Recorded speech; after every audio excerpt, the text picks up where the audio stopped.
Hello, ഇന്നത്തെ session നമ്മൾ discuss ചെയ്യാൻ പോകുന്ന സോഫ്റ്റ്വെയർ ടെസ്റ്റിംഗ് ലൈഫ് സൈക്കിളാണ്. സോ എന്താണ് ഒരു സോഫ്റ്റ്വെയർ ടെസ്റ്റിംഗ് ലൈഫ് സൈക്കിൾ എന്ന് പറയുന്നത് നമുക്ക് എന്താണ് ഒരു സോഫ്റ്റ്വെയർ ടെസ്റ്റിംഗ് നോക്കാം. ഒരു സോഫ്റ്റ്വെയർ ഡെവലപ്മെന്റ് ലൈഫ് സൈക്കിളിനകത്ത് വരുന്ന ഇമ്പോർട്ടൻറ്റ് ഫേസ് ആണ് സോഫ്റ്റ്വെയർ ടെസ്റ്റിംഗ് എന്ന് പറയുന്നത്. അതായത് ഒരു സോഫ്റ്റ്വെയർ ഡെവലപ്പ് ചെയ്ത് കഴിഞ്ഞതിന് ശേഷം അതിനകത്ത് എന്തെങ്കിലും എറേഴ്സോ ബഗ്സോ അതുപോലെ അതിൻ്റെ ഫങ്ഷനാലിറ്റീസ് എല്ലാം കറക്റ്റായിട്ട് വർക്ക് ചെയ്യുന്നുണ്ടോന്നും കസ്റ്റമർ കൊടുത്തിട്ടുള്ള എല്ലാ റിക്വയർമെൻറ്റ്സും ആ സോഫ്റ്റ്വെയർ സിസ്റ്റം സാറ്റിസ്ഫൈ ചെയ്യണോ ചെക്ക് ചെയ്തൊക്കെ വേണ്ടിയിട്ടാണ് മെയിനായിട്ട് നമ്മൾ സോഫ്റ്റ്വെയർ ടെസ്റ്റിംഗ് ചെയ്യുന്നത്. സോ ഒരു സോഫ്റ്റ്വെയർ ടെസ്റ്റിംഗ് ലൈഫ് സൈക്കിൾ എന്ന് പറഞ്ഞു കഴിഞ്ഞാൽ നമ്മൾ ഈ ഒരു സോഫ്റ്റ്വെയറിനെ ടെസ്റ്റ് ചെയ്യുന്ന സമയത്ത് എന്തൊക്കെ ആക്ടിവിറ്റീസ് ആണ് നമ്മൾ പെർഫോം ചെയ്യുന്നുള്ള മെയിനായിട്ടും ഈ സോഫ്റ്റ്വെയർ ടെസ്റ്റിംഗ് ലൈഫ് സൈക്കിളിനകത്ത് വരുന്നത്. ഒരു സോഫ്റ്റ്വെയർ ടെസ്റ്റിംഗ് ലൈഫ് സൈക്കിൾ എടുക്കുകയാണെങ്കിൽ അത് മെയിനായിട്ടും 6 ഫേസസ് വരുന്നുണ്ട്. Requirement analysis, test planning, test design, test environment setup, test execution and test closure. അതായത് ഒരു സോഫ്റ്റ്വെയർ ടെസ്റ്റിംഗ് ലൈഫ് സൈക്കിൾ ആണെങ്കിൽ അതിനകത്ത് എന്തൊക്കെ ആക്ടിവിറ്റീസ് ഏത് ടൈമിൽ ചെയ്യണം, അതുപോലെ എത്ര ടൈം എടുക്കണം, അതുപോലെ എത്ര ടൈമിനുള്ളിൽ കംപ്ലീറ്റ് ചെയ്യണം എന്നൊക്കെയാണ് മെയിനായിട്ടും ഈ സോഫ്റ്റ്വെയർ ടെസ്റ്റിംഗ് ലൈഫ് സൈക്കിളിനകത്ത് വരുന്നത്. അതുപോലെ ഓരോ ഫേസിനും ഓരോ പ്രത്യേക ഗോൾസ് ഉണ്ടായിരിക്കും, അതുപോലെ ഡെലിവറേഴ്സ് ഉണ്ടായിരിക്കും. സോ നമുക്ക് ഈ ഫേസിനകത്ത് എന്തൊക്കെ ആക്ടിവിറ്റീസ് ആണെന്ന് പെർഫോം ചെയ്ത് ഡീറ്റെയിൽ ആയിട്ടൊന്ന് നോക്കാം. ഒരു സോഫ്റ്റ്വെയർ ടെസ്റ്റിംഗ് ലൈഫ് സൈക്കിളിനകത്ത് വരുന്ന ഫസ്റ്റ് ഫേസ് ആണ് റിക്വയർമെന്റ് അനാലിസിസ് എന്ന് പറയുന്നത്. അതായത് ആ സോഫ്റ്റ്വെയർ ടെസ്റ്റ് ചെയ്യാൻ വേണ്ടിയിട്ടുള്ള റിക്വയർമെന്റ്സ് കളക്ട് ചെയ്ത ഫേസ് ആണ് റിക്വയർമെന്റ് അനാലിസിസ് എന്ന് പറയുന്നത്. ഇപ്പോൾ QA ടീം അല്ലെങ്കിൽ ക്വാളിറ്റി അഷ്യൂറൻസ് ടീം ഉണ്ട്. ഇവരെ ക്ലയൻസ് ആയിട്ട് കോൺടാക്ട് ചെയ്തതിന് അല്ലെങ്കിൽ സ്റ്റേക്ക് ഹോൾഡേഴ്സ് ആയിട്ട് കോൺടാക്ട് ചെയ്തതിന് ശേഷം എന്തൊക്കെയാണ് റിക്വയർമെന്റ്സ് വെച്ചാൽ ആ റിക്വയർമെന്റ്സ് എല്ലാം കളക്ട് ചെയ്യുന്ന ഫേസ് ആണ് റിക്വയർമെന്റ് അനാലിസിസ് എന്ന് പറയുന്നത്. സോ റിക്വയർമെന്റ്സ് എല്ലാം കളക്ട് ചെയ്തതിന് ശേഷം അതിന്റെ പ്രയോറിറ്റീസ് ചെയ്യും. അതായത് ഏതൊക്കെ റിക്വയർമെന്റ്സ് ആദ്യം ടെസ്റ്റ് ചെയ്യണമെന്ന് ബേസിൽ പ്രയോറിറ്റീസ് ചെയ്യും. എന്നിട്ട് അതിനെല്ലാം ഒരു ഡോക്യുമെന്റ് പ്രിപ്പയർ ചെയ്തിട്ട് ഇപ്പം നമ്മളൊരു എക്സാമ്പിൾ ആയിട്ട് നമ്മൾ കൊമേഴ്ഷ്യൽ വെബ്സൈറ്റ് ആണ് നമ്മൾ ടെസ്റ്റ് ചെയ്യാൻ പോകുന്നത് വിചാരിക്കാം. ഇപ്പോൾ സോഫ്റ്റ്വെയർ ടീം ആ കൊമേഴ്ഷ്യൽ വെബ്സൈറ്റ് ഡെവലപ്പ് ചെയ്യും, എന്നിട്ട് നമ്മുടെ കയ്യിൽ ടെസ്റ്റിങ്ങിനായി തരും. അതായത് ഇപ്പം അതിനകത്ത് കസ്റ്റമർ തന്ന റിക്വയർമെന്റ്സ് എന്ന് പറയുന്നത് ഒരു പ്രൊഡക്റ്റിനെ സെർച്ച് ചെയ്യണം, അതുപോലെ ആഡ് ടു കാർട്ട് ഓപ്ഷൻ വേണം, പേയ്മെന്റ് ഓപ്ഷൻ വേണം, ചെക്ക്ഔട്ട് ഓപ്ഷൻ വേണം. ഇതൊക്കെയാണ് അതിനകത്തുള്ള റിക്വയർമെന്റ്സ് എന്ന് പറയുന്നത്. അപ്പം നമ്മൾ ഈ റിക്വയർമെന്റ് അനാലിസിസ് ഫേസിനകത്ത് എന്താണ് എന്തൊക്കെയാണ് റിക്വയർമെന്റ് വെച്ചാൽ ആ റിക്വയർമെന്റ്സ് എല്ലാം ഐഡന്റിഫൈ ചെയ്യും, എന്നിട്ട് അതിനാ നമ്മൾ ഡോക്യുമെന്റ് പ്രിപ്പയർ ചെയ്യും. ഈ റിക്വയർമെന്റ് അനാലിസിസിനകത്ത് നമ്മൾ പ്രിപ്പയർ ചെയ്യുന്ന ഡോക്യുമെന്റ് ആണ് റിക്വയർമെന്റ് ട്രേസബിലിറ്റി മെട്രിക്സ് എന്ന് പറയുന്നത്.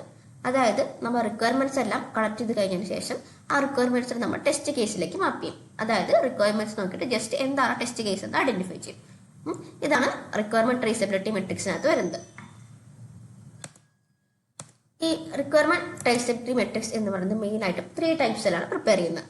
ഒന്ന് forward traceability, backward traceability and bi direction traceability. Forward traceability എന്ന് പറഞ്ഞു കഴിഞ്ഞാൽ റിക്വയർമെന്റ്സിനെ ടെസ്റ്റ് കേസിലേക്ക് മാപ്പ് ചെയ്യുന്നതിനാണ് ഫോർവേഡ് ട്രേസബിലിറ്റി എന്ന് പറയുന്നത്. ബാക്ക്വേർഡ് ട്രേസബിലിറ്റി എന്ന് പറയുമ്പോൾ ടെസ്റ്റ് കേസിന് റിക്വയർമെന്റ്സിലേക്ക്. ആൻഡ് ദെൻ ബൈ ഡയറക്ഷൻ എന്ന് പറയുമ്പോൾ ബോത്ത് റിക്വയർമെന്റ്സിന് ടെസ്റ്റ് കേസിലേക്കും അതുപോലെ ടെസ്റ്റ് കേസിൽ നിന്ന് റിക്വയർമെന്റ്സിലേക്ക് മാപ്പ് ചെയ്യുന്നതിനാണ് ബൈ ഡയറക്ഷൻ ട്രേസബിലിറ്റി എന്ന് പറയുന്നത്. ദെൻ ഒരു നെക്സ്റ്റ് ഫേസ് ആയിട്ട് വരുന്നതാണ് ടെസ്റ്റ് പ്ലാനിങ് ഫേസ് എന്ന് പറയുന്നത്. അതായത് ഒരു സോഫ്റ്റ്വെയർ ടെസ്റ്റിംഗ് ചെയ്യുന്ന സമയത്ത് എന്തൊക്കെ ആക്ടിവിറ്റീസ് ആണ് നമ്മൾ പെർഫോം ചെയ്യുന്നത് പ്ലാൻ ചെയ്യുന്ന ഫേസ് ആണ് മെയിനായിട്ടും ടെസ്റ്റ് പ്ലാനിങ് ഫേസ് എന്ന് പറയുന്നത്. കൂടുതലായിട്ടും ടെസ്റ്റ് മാനേജേഴ്സ് ആണ് ഈ ആക്ടിവിറ്റീസ് എല്ലാം പ്ലാൻ ചെയ്യുന്നത്. അതുപോലെ തന്നെ ആ സോഫ്റ്റ്വെയർ ടെസ്റ്റ് ചെയ്യാൻ വേണ്ടിയിട്ടുള്ള കോസ്റ്റും എഫേർട്ടും എല്ലാം എസ്റ്റിമേറ്റ് ചെയ്യുന്നത് ഈ ഒരു ടെസ്റ്റ് പ്ലാനിങ് ഫേസിനകത്താണ്. ഈ ടെസ്റ്റിംഗ് പ്ലാനിങ് ഫേസിനകത്ത് എന്തൊക്കെ ആക്ടിവിറ്റീസ് വരുമ്പോൾ നോക്കാം. അല്ലെ, ഫസ്റ്റ് വൺ ആണ് അനലൈസ് ദി പ്രൊഡക്റ്റ്. അതായത് നമ്മൾ ആ സോഫ്റ്റ്വെയറിനെ കുറിച്ചുള്ള ഡീറ്റെയിൽസ് മനസ്സിലാക്കി അല്ലെങ്കിൽ അതിനെക്കുറിച്ച് അനലൈസ് ചെയ്താൽ മാത്രമേ നമുക്കൊരു സോഫ്റ്റ്വെയറിനെ ടെസ്റ്റ് ചെയ്യാൻ പറ്റുള്ളൂ. ഇല്ലാതെ നമുക്ക് സോഫ്റ്റ്വെയറിനെ ടെസ്റ്റ് ചെയ്യാൻ പറ്റുമോ? ഇല്ലല്ലോ. സോ അനലൈസ് ദി പ്രൊഡക്റ്റ് എന്ന് പറയുമ്പോൾ ആ സോഫ്റ്റ്വെയറിനെ കുറിച്ചുള്ള ഡീറ്റെയിൽസ് നമ്മൾ ഐഡന്റിഫൈ ചെയ്യുന്നതാണ് അനലൈസ് ദ പ്രൊഡക്റ്റ് എന്ന് പറയുന്നത്. ദെൻ സെക്കൻഡ് വൺ ആണ് design test strategy. Test strategy എന്ന് പറഞ്ഞു കഴിഞ്ഞാൽ പ്രത്യേകിച്ച് ഒന്നുമില്ല, എന്തൊക്കെ നമ്മൾ ആക്ടിവിറ്റീസ് നമ്മൾ ചെയ്യണം, എങ്ങനെ നമ്മൾ പെർഫോം ചെയ്യണം, ഇതൊക്കെ നമ്മൾ ഒരു ഡോക്യുമെന്റ് ആക്കി ഡിസൈൻ ചെയ്യുന്നതിനാണ് നമ്മൾ ഡിസൈൻ ടെസ്റ്റ് സ്ട്രാറ്റജി എന്ന് പറയുന്നത്. പിന്നെ ഡിസൈൻ ടെസ്റ്റ് ഒബ്ജക്റ്റീവ്സ്. അതായത് നമ്മൾ സോഫ്റ്റ്വെയർ ടെസ്റ്റ് ചെയ്യുന്ന സമയത്ത് നമ്മുടെ മെയിൻ ഒബ്ജക്റ്റീവ് എന്തായിരിക്കും? ആ സോഫ്റ്റ്വെയറിനകത്ത് എത്രത്തോളം ബഗ്സ് ഉണ്ടോ, മാക്സിമം ബഗ്സ് ഉണ്ടോ, ആ ബഗ്സിനായിട്ട് ഐഡന്റിഫൈ ചെയ്തിട്ട് സോഫ്റ്റ്വെയറിനെ എറർ ഫ്രീ ആക്കുക എന്നുള്ളതാണ് ഒരു മെയിൻ ആയിട്ട് സോഫ്റ്റ്വെയർ ടെസ്റ്റ് ചെയ്യുന്ന സമയത്തുള്ള ഒബ്ജക്റ്റീവ് എന്ന് പറയുന്നത്. And then design test criteria. അതായത് നമ്മൾ ഒരു സോഫ്റ്റ്വെയർ ടെസ്റ്റിംഗ് പെർഫോം ചെയ്യണമെന്നുണ്ടെങ്കിൽ നമുക്ക് 2 ക്രൈറ്റീരിയസ് ആണ് മെയിൻ ആയിട്ടും പറയുന്നത്. എൻട്രി ക്രൈറ്റീരിയ വരുന്നുണ്ട്, എക്സിറ്റ് ക്രൈറ്റീരിയ ഉണ്ട്. അതായത് സോഫ്റ്റ്വെയർ ടെസ്റ്റ് സ്റ്റാർട്ട് ചെയ്യാനുള്ള കുറച്ച് കണ്ടീഷൻസ് ആണ് എൻട്രി ക്രൈറ്റീരിയക്കകത്ത് വരുന്നത്. എക്സിറ്റ് ക്രൈറ്റീരിയ എന്ന് പറയുമ്പോൾ സോഫ്റ്റ്വെയർ ടെസ്റ്റിംഗ് സ്റ്റോപ്പ് ചെയ്യാനുള്ള കണ്ടീഷൻസ്. ദെൻ നെക്സ്റ്റ് ആണ് റിസോഴ്സ് പ്ലാനിങ് എന്ന് പറയുന്നത്. അതായത് എന്തൊക്കെ റിസോഴ്സസ് ആണ് നമ്മൾ സോഫ്റ്റ്വെയർ ടെസ്റ്റ് ചെയ്യാൻ വേണ്ടത്, ഇപ്പോൾ എന്തൊക്കെ എത്ര എത്ര ഹ്യൂമൻ വേണ്ടി വരും, എക്യുപ്മെന്റ്സ് വേണ്ടി വരും, എന്തൊക്കെ മെറ്റീരിയൽസ് ഒക്കെ വേണ്ടി വരും, ആ റിസോഴ്സ് എല്ലാം പ്ലാൻ ചെയ്യുന്നതാണ് റിസോഴ്സ് പ്ലാനിങ് എന്ന് പറയുന്നത്. ആൻഡ് ദെൻ 6th സ്റ്റെപ്പാണ് പ്ലാൻ ടെസ്റ്റ് എൻവയോൺമെന്റ്. പ്രത്യേകിച്ചൊന്നുമില്ല, നമ്മൾ ഏത് ടൂളാണ് യൂസ് ചെയ്തത് ആ ടൂൾ എന്താണെന്ന് പറഞ്ഞു കൊടുക്കുക, അതേപോലെ ഏത് സോഫ്റ്റ്വെയർ ആണ് സോഫ്റ്റ്വെയർ പറഞ്ഞു കൊടുക്കുക, പിന്നെ എന്തൊക്കെ റിക്വയർമെന്റ്സ് വേണ്ടിച്ച് അതെല്ലാം സെറ്റ് ചെയ്ത് കൊടുക്കുക. ഹാർഡ്വെയർ റിക്വയർമെന്റ്സ് വേണമെങ്കിൽ, അതുപോലെ നെറ്റ്വർക്ക് റിക്വയർമെന്റ്സ് വേണമെങ്കിൽ അതെല്ലാം സെറ്റ് ചെയ്ത് കൊടുക്കുന്നതാണ് പ്ലാൻ ടെസ്റ്റ് എൻവയോൺമെന്റ് എന്ന് പറയുന്നത്. ദെൻ ഷെഡ്യൂൾ ആൻഡ് എസ്റ്റിമേറ്റ്, അതായത് നമ്മൾ ഓരോ ആക്ടിവിറ്റീസിനെ ഡിഫറെന്റ് ടാസ്ക് ആക്കി നമ്മൾ ഡിവൈഡ് ചെയ്യും. എന്നിട്ട് ഓരോ ടാസ്കിനും ഓരോ ടൈം കൊടുക്കും, അല്ലെങ്കിൽ എസ്റ്റിമേറ്റ് ചെയ്യും. ഇത്ര ടൈം കൊണ്ട് കംപ്ലീറ്റ് ചെയ്യണം, എത്ര ടൈമുള്ളിൽ ടാസ്ക് സ്റ്റാർട്ട് ചെയ്യുന്ന രീതിയിലൊക്കെ എസ്റ്റിമേറ്റ് ചെയ്യുന്നതിനാണ് ഷെഡ്യൂൾ ആൻഡ് എസ്റ്റിമേഷൻ എന്ന് പറയുന്നത്. And then determine the test deliverables, അതായത് ടെസ്റ്റിംഗ് കഴിഞ്ഞാൽ നമുക്ക് എന്തൊക്കെ ഡെലിവറബിൾസ് കിട്ടണം, എന്തൊക്കെ റിപ്പോർട്ട്സ് കിട്ടണം എന്നുള്ളതാണ് ഈ ഡിറ്റർമിൻ ടെസ്റ്റ് ഡെലിവറബിൾസ് എന്ന് പറയുന്നത്. സോ നമ്മളിപ്പം ഈ പറഞ്ഞ പോലെ ഇ കൊമേഴ്സ്യൽ വെബ്സൈറ്റ് എടുക്കുകയാണെങ്കിൽ എന്തൊക്കെ വേണ്ടി വരും, നമ്മൾ ആദ്യം ആ പ്രൊഡക്റ്റിനെ കുറിച്ച് അനലൈസ് ചെയ്യണം. എന്താണ്, എന്തിനു വേണ്ടിയാണ് പ്രൊഡക്റ്റ് ഡെവലപ്പ് ചെയ്യുന്നത്, എന്തൊക്കെ അതിനകത്തുള്ള മോഡ്യൂൾസ് എന്തൊക്കെയാണ് ഐഡന്റിഫൈ ചെയ്യണം, റിക്വയർമെന്റ്സ് എന്തൊക്കെ നമ്മൾ അനലൈസ് ചെയ്തിരിക്കണം. അതുപോലെ അതിന്റെ എൻട്രി ക്രൈറ്റീരിയ എന്ത് ഡിസൈൻ ചെയ്യണം, എക്സിറ്റ് ക്രൈറ്റീരിയ ഡിസൈൻ ചെയ്യണം, അതുപോലെ എന്തൊക്കെ സെറ്റിംഗ്സ് ആണ് വേണ്ടിച്ചാൽ അതെല്ലാം പ്ലാൻ ചെയ്ത് കൊടുക്കണം. പിന്നെ ഓരോ ആക്ടിവിറ്റീസ് നമ്മൾ ഷെഡ്യൂൾ ചെയ്യണം. ഇതൊക്കെയാണ് ടെസ്റ്റ് പ്ലാൻ ഫേസിനകത്ത് വരുന്നത്.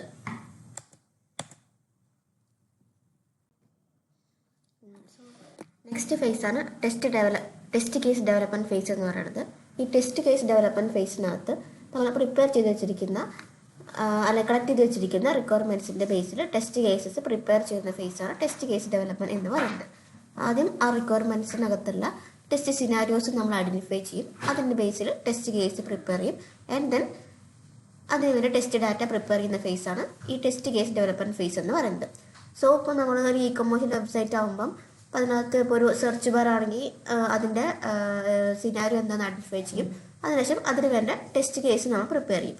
ഇപ്പം സെർച്ച് ബാർ ആണെങ്കിൽ അതിൽ നമ്മൾ ടെസ്റ്റ് കേസസ് എന്ന് പറയുമ്പം നമുക്ക് ആ പ്രൊഡക്റ്റ് കറക്റ്റായിട്ട് സെർച്ച് ചെയ്യാൻ പറ്റുന്നുണ്ടോ നോക്കണം, അതേപോലെ ഓട്ടോ കറക്ഷൻ വർക്ക് ചെയ്യുന്നുണ്ടോ നോക്കണം, അതേപോലെ കറക്റ്റായിട്ട് ആ സെർച്ച് ചെയ്ത പേജിലേക്ക് തന്നെ പോകുന്നുണ്ടോ നോക്കണം. ഇതൊക്കെയാണ് ഒരു സെർച്ച് ബാറിൻ്റെ ടെസ്റ്റ് കേസസ് എന്ന് പറയുന്നത്.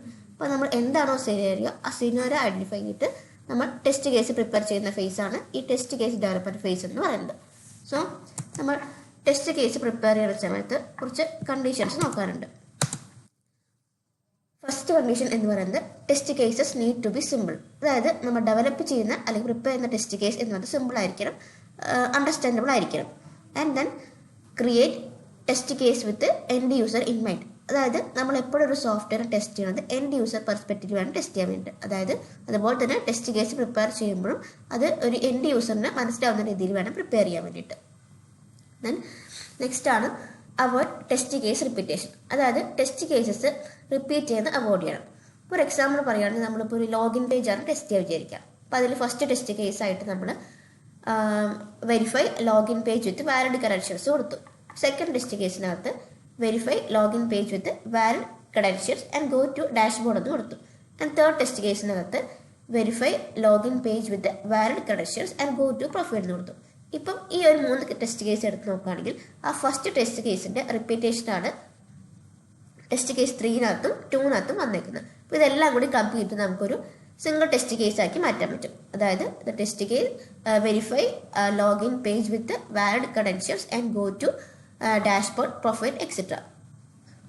ആൻഡ് ദെൻ നെക്സ്റ്റ് വരുന്നതാണ് ഡു നോട്ട് അസ്യൂം, അതായത് നമ്മൾ എപ്പോഴും ടെസ്റ്റ് കേസ് പ്രിപ്പയർ ചെയ്യുന്ന സമയത്ത് അത് നമ്മൾ അസ്യൂം ചെയ്യാൻ പാടില്ല. ഫോർ എക്സാമ്പിൾ പറയുകയാണെങ്കിൽ നമ്മളിപ്പോൾ ഒരു രജിസ്ട്രേഷൻ പേജാണ് നമ്മൾ ടെസ്റ്റ് ചെയ്യുന്നത്. അപ്പം എന്താണ് വെരിഫൈ രജിസ്ട്രേഷൻ സക്സസ്ഫുള്ളി കംപ്ലീറ്റഡ്, അങ്ങനെ നമുക്കൊരു അസ്യൂം ചെയ്യാൻ പാടില്ല. നമ്മൾ ഒരു ടെസ്റ്റ് കേസ് എഴുതുന്ന സമയത്ത് അതിനകത്ത് എന്തെങ്കിലും കറക്റ്റായിട്ട് മാൻഡേറ്ററി ഫീൽഡ്സ് ഉണ്ടെങ്കിൽ ആ മാൻഡേറ്ററി ഫീൽഡ്സ് എല്ലാം ആഡ് ചെയ്തതിന് ശേഷമാണോ ആ രജിസ്ട്രേഷൻ സക്സസ്ഫുൾ ആയി നോക്കണം.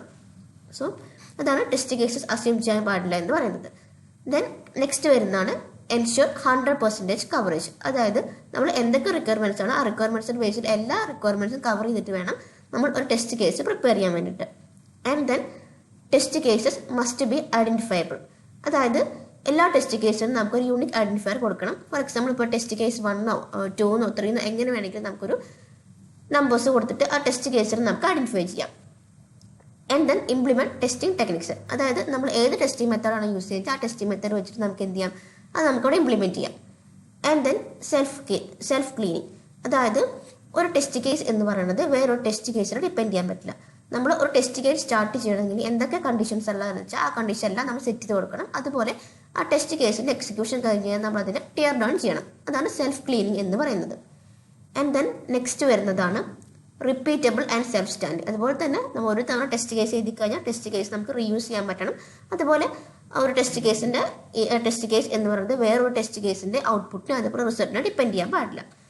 ആൻഡ് ദെൻ ലാസ്റ്റ് വരുന്നതാണ് പിയർ റിവ്യൂ എന്ന് പറയുന്നത്. പിയർ റിവ്യൂ എന്ന് പറയുമ്പോൾ നമ്മൾ ടെസ്റ്റ് കേസ് പ്രിപ്പയർ ചെയ്ത് കഴിഞ്ഞതിന് ശേഷം നമ്മൾ ടെസ്റ്റ് മാനേജർ ടെസ്റ്റ് ലീഡ് ആ ടെസ്റ്റ് കേസ് റിവ്യൂ ചെയ്തിരിക്കണം. ഇതൊക്കെയാണ് നമ്മൾ ടെസ്റ്റ് കേസ് പ്രിപ്പയർ ചെയ്യുന്ന സമയത്ത് ശ്രദ്ധിക്കേണ്ട കുറച്ച് കാര്യങ്ങൾ. നെക്സ്റ്റ് STLCയുടെ ഫേസ് ആണ് ടെസ്റ്റ് എൻവയോൺമെന്റ് സെറ്റപ്പ് എന്ന് പറയുന്നത്. അതായത് ഒരു ടെസ്റ്റിംഗ് ചെയ്യാൻ വേണ്ടിയിട്ടുള്ള എൻവയോൺമെന്റ് സെറ്റ് ചെയ്ത് കൊടുക്കുന്ന ഫേസ് ആണ് ഇതെന്ന് പറയുന്നത്. അപ്പം അതിനൊക്കെ ഏത് സോഫ്റ്റ്വെയർ വേണ്ടി സോഫ്റ്റ്വെയർ സെറ്റ് ചെയ്ത് കൊടുക്കുക, എന്തെങ്കിലും ഹാർഡ്വെയർ റിക്വയർമെന്റ്സ് ഉണ്ടെങ്കിൽ അത് സെറ്റ് ചെയ്യുക, നെറ്റ്വർക്ക് റിക്വയർമെന്റ്സ് ഉണ്ടെങ്കിൽ അത് സെറ്റ് ചെയ്യുക, അതെല്ലാം സെറ്റ് ചെയ്ത് കൊടുക്കുന്ന ഫേസ് ആണ് ടെസ്റ്റ് എൻവയോൺമെന്റ് സെറ്റപ്പ് എന്ന് പറയുന്നത്. അപ്പോൾ നമ്മുടെ കൊമേഴ്ഷ്യൽ വെബ്സൈറ്റ് ആണെങ്കിൽ നമുക്ക് എന്ത് നോക്കാം, നമുക്ക് അതിന് വേണ്ടി ഡാറ്റാബേസ് സെറ്റ് ചെയ്ത് കൊടുക്കാം. അതുപോലെ എന്തെങ്കിലും പേയ്മെന്റ് ഗേറ്റ് വേണമെങ്കിൽ അതെല്ലാം സെറ്റ് ചെയ്ത് കൊടുക്കാം. സോ ഈ ടെസ്റ്റ് എൻവയോൺമെന്റ് സെറ്റപ്പ് മെയിനായിട്ടും ഹാൻഡിൽ ചെയ്യുന്ന ഡെവലപ്പേഴ്സ് അല്ലെങ്കിൽ കസ്റ്റമേഴ്സ് ആയിരിക്കും. ടെസ്റ്റേഴ്സിന് ഈ ഒരു ഫേസിനകത്ത് റോളില്ല. ആൻഡ് ദെൻ നെക്സ്റ്റ് ഫേസ് ആണ് ടെസ്റ്റ് എക്സിക്യൂഷൻ ഫേസ് എന്ന് പറയുന്നത്. അതായത് നമ്മൾ പ്രിപ്പയർ ചെയ്ത് വെച്ചിരിക്കുന്ന ടെസ്റ്റ് കേസ് എല്ലാം എക്സിക്യൂട്ട് ചെയ്യുന്ന ഫേസ് ആണ് ടെസ്റ്റ് എക്സിക്യൂഷൻ ഫേസ് എന്ന് പറയുന്നത്. സോ നമ്മൾ ആ ടെസ്റ്റ് കേസ് എക്സിക്യൂട്ട് ചെയ്യുന്ന സമയത്ത് നമ്മൾ എക്സ്പെക്ട് ചെയ്ത റിസൾട്ടിന് കിട്ടുകയാണെങ്കിൽ എന്ത് പറയും, ആ ടെസ്റ്റ് കേസ് അവിടെ പാസ്സായി എന്ന് പറയും. ഇപ്പം എന്തെങ്കിലും എററോ ബഗ്സോ ഉണ്ടെങ്കിൽ എന്ത് പറയും, ആ ടെസ്റ്റ് കേസ് അവിടെ ഫെയിലായി എന്ന് പറയും. ഇതാണ് ടെക്സ്റ്റ് എക്സിക്യൂഷൻ ഫേസ് എന്ന് പറയുന്നത്. ദെൻ ഫൈനൽ ഫേസ് ആണ് ടെസ്റ്റ് സൈക്കിൾ ക്ലോഷർ ഫേസ് എന്ന് പറയുന്നത്. അതായത് നമ്മൾ ഇതുവരെ ചെയ്തു വെച്ചിരിക്കുന്ന എല്ലാ ടെസ്റ്റ് ആക്ടിവിറ്റീസിൻ്റെയും കംപ്ലീറ്റ് ആയതിനു ശേഷം അതിനെ ബേസ് ചെയ്തിട്ട് ഡോക്യുമെന്റ് പ്രിപ്പയർ ചെയ്യുന്ന ഫേസ് ആണ് ടെസ്റ്റ് സൈക്കിൾ ക്ലോഷർ ഫേസ് എന്ന് പറയുന്നത്. അതായത് എന്തൊക്കെ നമ്മൾ ഏതൊക്കെ ടൈപ്പ് ടെസ്റ്റിംഗ് ചെയ്തു, എന്തൊക്കെ നമുക്ക് കിട്ടിയ റിസൾട്ട്സ്, അതിൻ്റെ ബേസിൽ ഒരു ഓവറോൾ ഒരു ക്ലോഷർ റിപ്പോർട്ട് പ്രിപ്പയർ ചെയ്യുന്ന ഫേസ് ആണ് ടെസ്റ്റ് സൈക്കിൾ ക്ലോഷർ എന്ന് പറയുന്നത്. സോ നമ്മൾ ഡിസ്കസ് ചെയ്ത് സോഫ്റ്റ്വെയർ ടെസ്റ്റിംഗ് ലൈഫ് സൈക്കിൾ ആണ്. അതിൻ്റെ ഡിഫറെൻറ്റ് ഫേസസിനെ കുറിച്ചാണ് നമ്മളിന്ന് ഡിസ്കസ് ചെയ്തത്. സോ എല്ലാവർക്കും ഈ സെഷൻ മനസ്സിലായെന്ന് വിചാരിക്കുന്നു. Okay, thank you.